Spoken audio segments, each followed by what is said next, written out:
Right now, there are 304 million people living outside their country of birth, a record-breaking figure that represents roughly 3.7% of the entire human population. Large-scale movement is the historical and biological default of our species. For hundreds of thousands of years, humans have treated migration as a primary tool for survival and adaptation. The deep drivers that propel people across continents haven't changed. We have simply added new technologies, economic structures, and political barriers.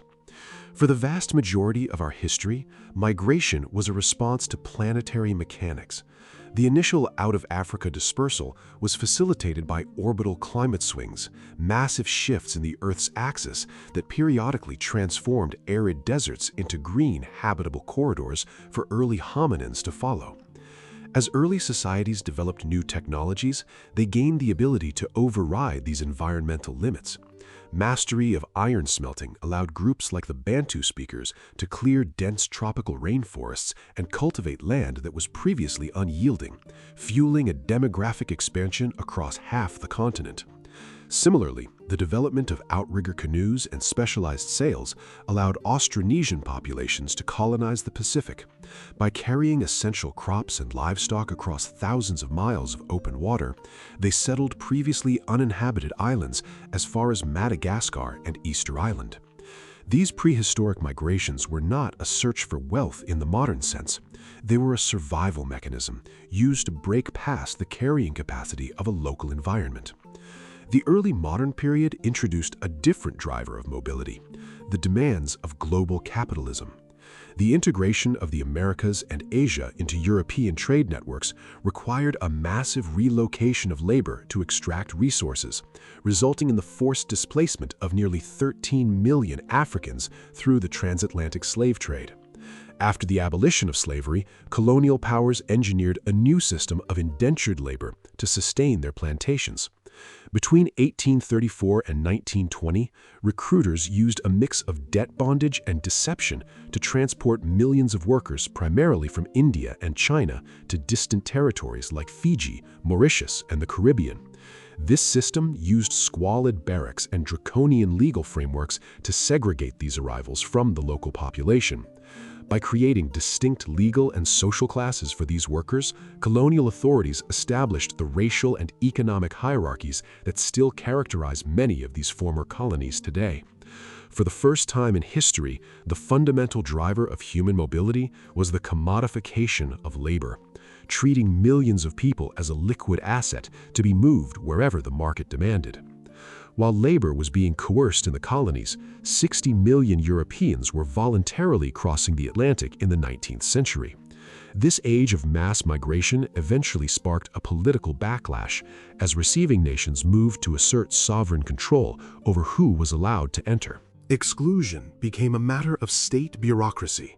Documents like the 1892 Certificate of Residence were used in the United States to monitor and restrict specific labor groups, effectively creating the world's first federal immigration police. The outbreak of World War I turned these temporary restrictions into a permanent system. Governments normalized the use of standardized booklets, photographs, and physical descriptions to track every person crossing a border, a practice the League of Nations eventually standardized for global use.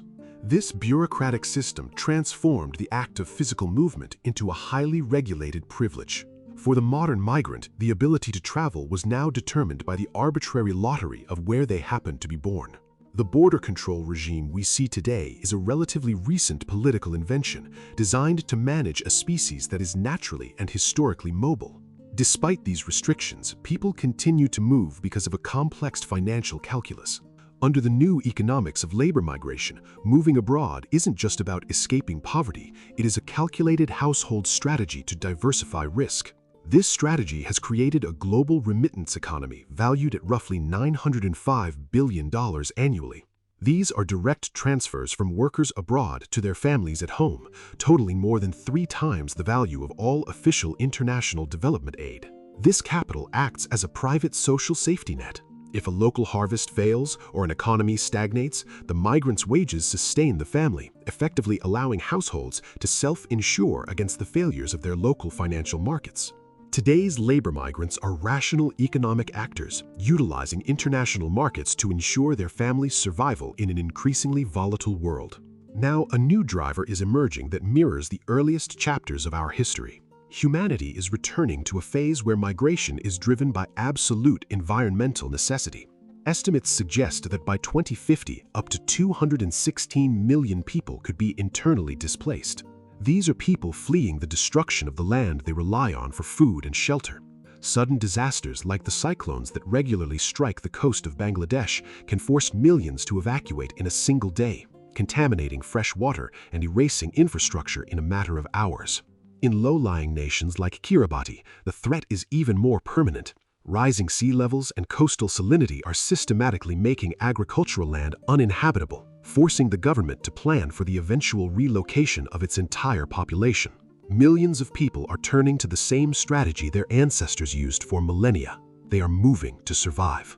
But this time, that ancient instinct is encountering a modern world defined by rigid political borders and fixed sovereign territory.